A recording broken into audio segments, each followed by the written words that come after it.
அவுதுல்லாஹி மினஷ் ஷைத்தானிர் ரஜீம். பிஸ்மில்லாஹிர் ரஹ்மானிர் ரஹீம். அன்பார்ந்த நேயர்களே, பிலஸ்தீன் மீட்பு போர் 324வது நாளை எட்டியிருக்கிறது.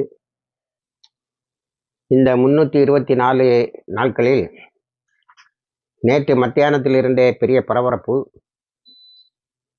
என்னவென்று சொன்னால், இஸ்ரேல் 100 விமானங்களுடன் சென்று லெபனானே, அதாவது ஹிஸ்புல்லாவினுடைய தளங்களை தாக்கிவிட்டது என்ற செய்தி. சற்று நேரத்தில் எல்லாம் ஒரு 320 ஏவுகணைகளை ஹிஸ்புல்லா ருஸ் அர்பாயின் என்ற பெயரில் ஒரு எதிர்த்தாக்குதலை நடத்தியிருக்கிறது. அந்த எதிர்த்தாக்குதலுக்கு ஹிஸ்புல்லா ஒரு பெயரையும் வைத்திருக்கிறது. அது என்னவென்று சொன்னால், ஃபஹத் சின்வருடைய கொலைக்கு நாங்கள் எடுக்கிற முதல் நடவடிக்கை என்றும் சொல்லியிருக்கிறது. 320 ராக்கெட்டுகள் தொடர்ந்து படையெடுத்து வந்ததால்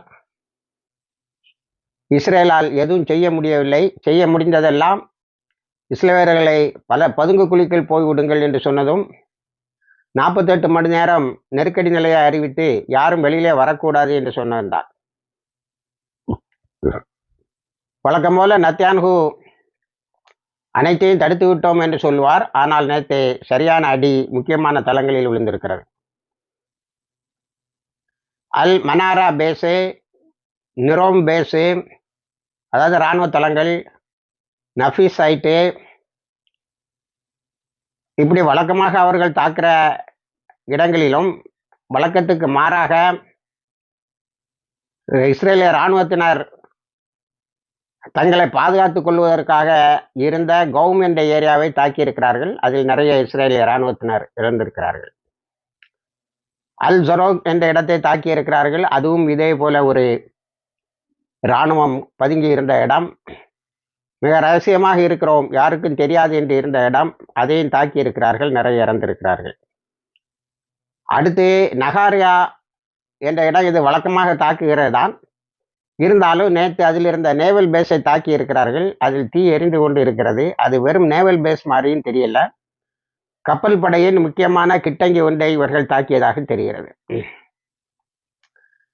அடுத்து எல்லா ஷெல்டர்களையும் நாங்கள் ஓப்பன் பண்ணி வச்சிருக்கிறோம், எல்லா பதுங்கு குழிகளையும் திறந்து வைத்திருக்கிறோம், எல்லோரும் வந்து அமர்ந்து கொள்ளுங்கள் என்று இஸ்ரேல் அறிவித்திருக்கிறது. இதை விடுத்தால் நேற்றைய தாக்குதலில் பிரதானமாக சொல்ல வேண்டியது, அல்லது பிரதானமான தாக்குதல் என்று சொல்லக்கூடியது, அமெரிக்க படைகள் ஓடோடி வந்தனவே, அவற்றின் பங்கு என்ன? அதை ஒருவர் மிகவும் கிண்டலாக சொல்லியிருக்கிறார். We are standing with Israel. Israel அடி வாங்குவதை பார்த்து கொண்டு நிற்போம், அவ்வளவுதான் என்பதுதான் அமெரிக்க படைகளுடைய ஒரே வேலை. அப்படியானால் அமெரிக்கா இஸ்ரேலுக்கு நாங்கள் உதவி செய்வோம் என்று அச்சுறுத்துகிறதை தவிர உண்மையில் எதுவும் இல்லை என்று தெரிகிறது. அமெரிக்காவில் சொல்ல முடிந்ததெல்லாம் காலையில் இஸ்ரேல் நடத்திய தாக்குதலில் நாங்கள் இல்லை என்று சொல்லியிருக்கிறது. பின்னர் போக போக என்ன சொல்லும் என்று சொன்னால், நாங்கள் தான் அந்த தாக்குதலை நடத்தினோம் என்று சொல்லும். ஆனால் அதில் ஒன்றும் பெரிதாக சாதித்ததாக தெரியவில்லை. இவர்கள் சொல்லுவது ஹிஸ்புல்லாவினுடைய மிசில் லாஞ்சிங் பேஸ், ஏவுகணைகளை இயக்குகிற தளங்களை நாங்கள் தாக்கினோம் என்று. ஆனால் இவர்கள் தாக்கிய பிறகுதான் 320 மிசைல்கள் ஓடி வந்திருக்கிறது இஸ்ரேலை நோக்கி. அப்படியானால் அது வெறும் ஹம்பக் என்று தெரிகிறது. அடுத்தது இரண்டாவதாக நடந்த மிகப்பெரிய செயல் என்னவென்று சொன்னால், மொசாத், சாபக் ஆகிய இரண்டனவற்றின் தலைமையகங்கள் முற்றாக அளிக்கப்பட்டிருக்கின்றன. மூன்றாவதாக காலியட் பேஸ் என்று சொல்லக்கூடிய மொசாது, சின்பத்து, சாபக் என்ற 3 உளவுத்துறையும் குறிகொண்டிருக்கிற யூனிட் 8200. இது ஹிஸ்புல்லா ஏற்கனவே ஹூபிஐ என்று படம் எடுத்த தளங்களில் உள்ளது. இந்த யூனிட் 8200-ஐ அவர்கள் ஏன் ரொம்ப நாளாக குறிவைத்து கொண்டு இருக்கிறார்கள்? காரணம், இதில் தான் அவ்வளவு உளவுகளும் வந்து சேருகின்றன. இரண்டாவது, ஓரளவுக்கு ஹிஸ்புல்லாவினுடைய ஏவுகணைகளை இவர்களால் ட்ரேஸ் பண்ண முடியுது. இங்கே தான் வருதுன்னு ட்ரேஸ் பண்ண முடியுது. ஆனால் அயன்டோம் நேற்றும் ஒன்றும் புண்ணியப்படலை, எந்த டிட்டரன்ஸும் இல்லை. இலக்குகளை நோக்கி நேரடியாக போய் இவர்களுடைய ஏவுகணைகள் தாக்கி இருக்கின்றன. ஆகவே இந்த யூனிட் 8200 தாக்கியது மிகப்பெரிய சாதனை என்று ஹிஸ்புல்லாவும் சொல்லுகிறது, இதர இராணுவ நோக்கர்களும் சொல்லுகிறார்கள். அடுத்தது ஒரு 1500 ஸ்கொயர் கிலோமீட்டர்ஸ், அதாவது நார்தர்ன் இஸ்ரேலில் ஒரு 1500 சதுர கிலோமீட்டருக்கு இஸ்ரேலால் எதுவும் செய்ய முடியாத ஒரு நிலையை ஏற்படுத்தி இருக்கிறோம், அதை நேற்று முழுமையடைய செய்திருக்கிறோம் என்று சொல்லியிருக்கிறார்கள். அடுத்து பென்குரியன் ஏர்போர்ட்டு நேற்று முழுமையாக எல்லா ஃப்ளைட்ஸையும் கேன்சல் பண்ணியிருக்காங்க. அப்போ அது இயங்கி இருக்கிறது என்பது இப்பொழுது தெரிகிறது. இந்த முக்கியமான தாக்குதல்கள் நேற்று இஸ்ரேலை மிகவும் கதிகலங்க வைத்திருக்கிறது. ஏனென்று சொன்னால் முக்கியமான தளங்களை எல்லாம் தாக்கி இருக்கிறார்கள். அதன் பிறகு டெல்லவீவில் இருந்து ஏறத்தாழ ஒரு 10 அல்லது 15 கிலோமீட்டர் வரைக்கும் இவர்களுடைய தாக்குதல் சென்றிருக்கிறது. ஹசன் நஸ்ருல்லா பேசுகின்ற போது, நாங்கள் அவர்களுடைய மிலிட்டரி சொல்லக்கூடிய இராணுவ தளங்களை தான் தாக்க வேண்டும், இராணுவத்தினுடைய ஆயுதங்களை எங்கே வைத்திருக்கிறார்களோ அதை தாக்கலாம், இராணுவம் எங்கெல்லாம் உற்பத்தி செய்கிறதோ ஆயுதங்களை அதை தாக்கலாம், ஆனால் தவறியும் ஒரு அப்பாவியையும் ஒரு சிவிலியன் என்று சொல்லக்கூடிய சாதாரண மக்களையும் தாக்கிவிடக்கூடாது என்று இலக்கு வைத்திருந்தோம். அதே போல இஸ்ரேலுடைய கட்டுமானங்கள் அதையும் நாம் தாக்கிவிடக்கூடாது. குறிப்பாக மருத்துவமனைகள், ஆம்புலன்ஸ், அவன் ராசாவில் செய்வது இதையெல்லாம் தாக்குவதுதான். மருத்துவமனைகள், ஆம்புலன்ஸ், பள்ளிக்கூடங்கள், இவற்றையெல்லாம், அது மாதிரி பொதுமக்கள் போய் பதுங்கி வாழ்கிற பதுங்கும் இடங்கள், ஷெல்டர்ஸ், இவற்றையும் தாக்கக்கூடாது என்று இலக்கு வைத்துத்தான் நாங்கள் தாக்குதலை நடத்தினோம் என்று சொல்லியிருக்கிறார்கள். அதில் அவர்கள் இஸ்லாமிய விழுமியங்களை பின்பற்றி இருக்கிறார்கள் என்று சொல்லலாம். ஆனால் நேற்று நீங்கள் வழக்கமாக இப்போதான் 320 ராக்கெட்டுகளை ஹிஸ்புல்லா அடிக்கிறது என கொள்வதற்கில்லை. இதற்கு முன்னால் 280 வரைக்கும் தாக்கியிருக்கிறார்கள். சில நேரங்களில் 250 + 50 அப்படியும் 300 தாக்குதல்களை நடத்தி இருக்கிறார்கள். நேற்று அவர்கள் எடுத்தவுடன், இஸ்ரேலுடைய எதிர்பாராத ஒரு தாக்குதல் வந்தவுடன் மீண்டும் தாக்க முடியும், அது முக்கியமான இலக்குகளை தாக்க முடியும் என்று காட்டியிருப்பதுதான் நேற்றைய தாக்குதலில் மிகவும் முக்கியமான ஒரு விஷயம். அடுத்து, இஸ்ரேல் மிக பெரிதாக நம்பியிருந்த டெஃபூரா என்ற கப்பல், அதாவது போர்க்கப்பல், அந்த கப்பலை நேற்று அடித்து உடைத்து விட்டார்கள். இப்போ இந்த கப்பலை அடித்ததை பார்த்துவிட்டு அமெரிக்க கப்பல்கள் எல்லாம் அப்படி நின்று விட்டன. அப்போ இப்போ அமெரிக்கா வந்திருக்கிறது இஸ்ரேலுக்கு உதவி செய்யும் என்பதெல்லாம் பம்மாத்து என்பதை நேற்று அவர்கள் சிறிது நேரத்திலே 320 ராக்கெட்டுகளை தாக்கிய பிறகும் ஒரு ராக்கெட்டை கூட இவர்கள் தடுக்கவில்லை. நெத்தன்யாஹு வழக்கம் போல நாங்கள் எல்லாத்தையும் தடுத்து விட்டோம், ஒன்றும் கேஷுவாலிட்டி இல்லை என்று சொல்லி கொண்டு இருக்கிறார். கேஷுவாலிட்டியை உண்டு பண்ணக்கூடாது, இராணுவ தளங்களை தான் தாக்க வேண்டும் என்பது ஹிஸ்புல்லாவினுடைய இலக்கை. அது என்ன நீ பீட்டிக் கொள்வதற்கு இருக்கிறது என்று தெரியவில்லை. ஆனால் நேற்று நெத்தன்யாஹுவை அங்கு உள்ள இராணுவ நோக்கர்கள் எல்லாமே அழிந்து போய்விட்டது, உன்னுடைய எல்லா பலவீனங்களும் முழுமையாக தெரிந்து விட்டது, நோ டிட்டரன்ஸும் இல்லை, இப்போ உன்னுடைய உளவுகளினுடைய தலைமையகமும் அடிக்கப்பட்டு விட்டது, நீ கையெழுத்து போட்டுவிட்டு வந்திருக்கலாம் என்று.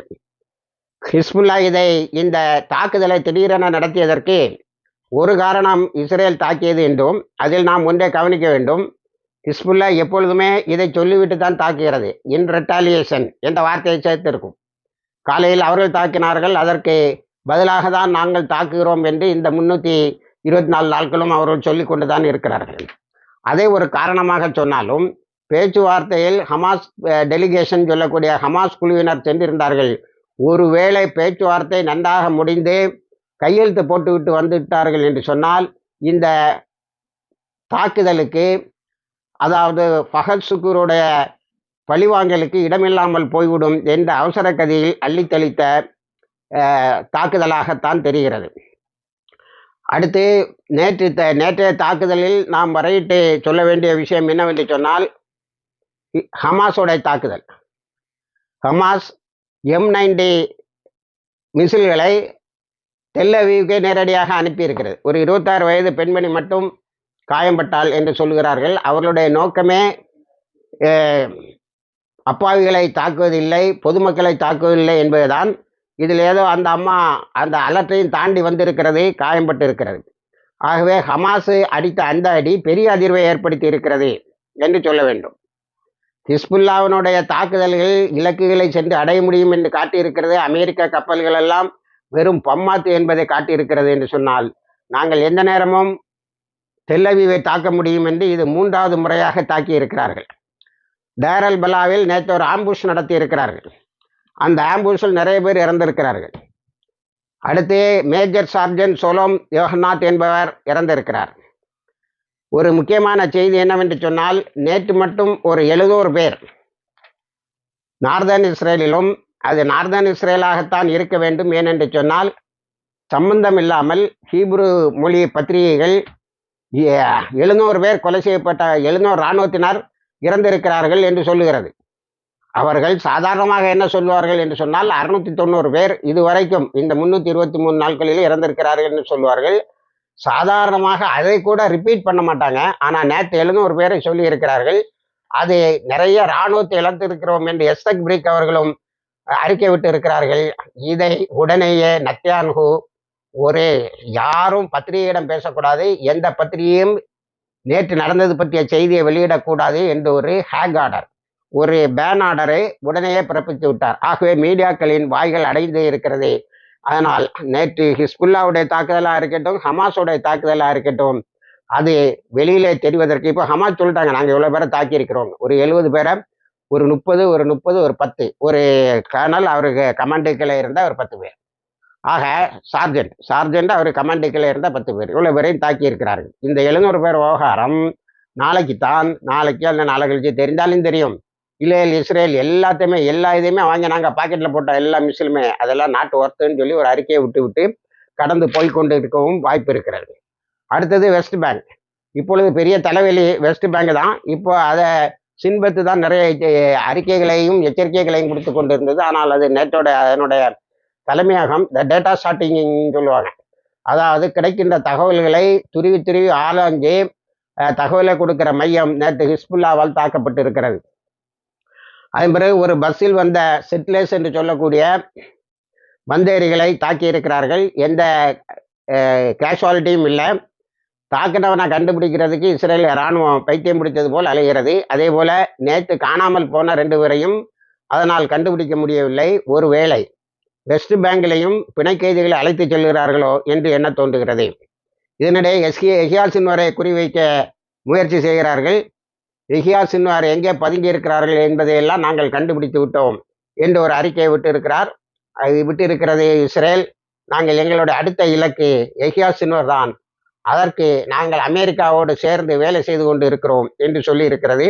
ஆனால் எஹியா சின்வார் இதையெல்லாம் பற்றி கவலைப்படாமல் அவர் வெளியே வந்து போய் கொண்டு இருக்கிறார் என்பது செய்தி. இதை இஸ்ரேலிய ஊடகங்களும் சொல்கிறது. அவர் ரேடருடைய பார்வையில் இருக்கிறோம் என்ற கவலையும் இல்லாமல் சுற்றி கொண்டு இருக்கிறார். ஆகவே அவரை தட்டிவிட்டால் இந்த மொத்த யுத்தம் ஒரு முடிவுக்கு வந்துவிடும் என்று அவர்கள் முயற்சி செய்து கொண்டு இருக்கிறார். ஆனால் எஹியா சின்வார் தகுந்த பாதுகாப்போடு இருப்பது நல்லது. இப்பொழுது இருக்கிற சூழ்நிலையில் அவருக்கு ஏதாவது நடந்தால் உடனேயே போராளிகள் கொஞ்சம் தளர்வதற்கு வழி இருக்கிறது. ஆனால் அவர்கள் அல்லாஹ்வை நம்பி நிற்பவர்கள், அவர்கள் நிச்சயமாக பின்வாங்க மாட்டார்கள். இணைந்திருங்கள். எல்லா தகவலையும் கொண்டு வந்து சேர்க்கிறோம். வாகிர் தவானா அல்ஹம்துலில்லாஹி ரப்பில் ஆலமீன்.